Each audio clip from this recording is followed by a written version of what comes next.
मैं आपकी छवि बनाकर जन जन तक पहुंचाना चाहता हूं। एक राजा के हृदय से निकले इसी एक संकल्प ने भगवान की जीती जागती छवि हमारे और आपके बीच पहुंचा दी। महर्षि वेद व्यास जी ने महाभारत रचकर भगवान का चरित्र बताया। गोस्वामी तुलसीदास जी ने रामचरितमानस लिखकर उन्हें हमारी चौपाइयों में बसाया। लेकिन युगों युगों तक एक साधारण इंसान की आंखें यही देखने को तरसती रहीं कि आखिर मेरे प्रभु, मेरी आराध्य देवी साक्षात दिखती कैसी हैं। यह अद्भुत कहानी दक्षिण भारत के उस महान तपस्वी राजा रवि वर्मा की है, जिन्होंने सदियों की इस प्यास को बुझा दिया। उनके मन में हमेशा एक ही तरफ और जिज्ञासा रहती थी कि क्या भगवान को अपनी आंखों से देखा जा सकता है। अपनी इसी पीड़ा को लेकर राजा रवि वर्मा हर रोज एक शांत नदी के किनारे चले जाते। वे दुनिया से कटकर माता सरस्वती के कठोर ध्यान में बैठ जाते। उन्होंने महाकाव्यों, वेदों और पुराणों के एक एक श्लोक को गहराई से पढ़ा। लेकिन एक मनुष्य की आंखें भगवान को कैसे देख सकती थीं?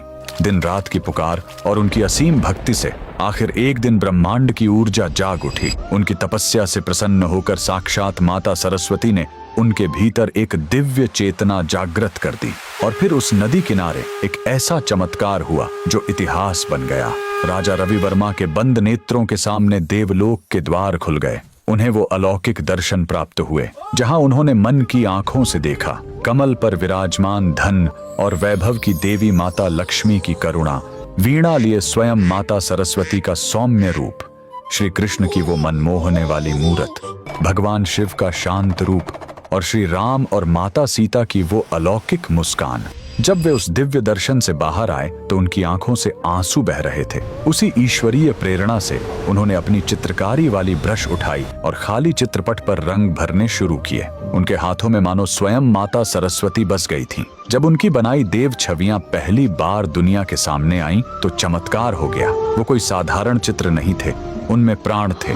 लोग उन छवियों को देखकर वहीं जमीन पर गिर पड़े और फूट फूट कर रोने लगे। हर किसी को लगा कि साक्षात भगवान धरती पर उतर आए हैं। उस महान तपस्वी की इस कला ने एक ऐसा सुखद अंत लिखा कि भगवान केवल विशाल मंदिरों के गर्भगृह की कैद से निकलकर हर गरीब की झोपड़ी, हर किसान के कच्चे घर और हमारे आपके आंगन तक पहुंच गए। आज अगर हम अपने घर के मंदिर में भगवान के उस रूप को देखकर हाथ जोड़ पाते हैं तो वो सिर्फ राजा रवि वर्मा की असीम साधना और माता सरस्वती के उसी वरदान का फल है। अगर आप भी मानते हैं कि उस परम भक्त की चित्रकारिता में साक्षात ईश्वर का वास था तो कमेंट्स में पूरी श्रद्धा के साथ जय माता सरस्वती जरूर लिखें।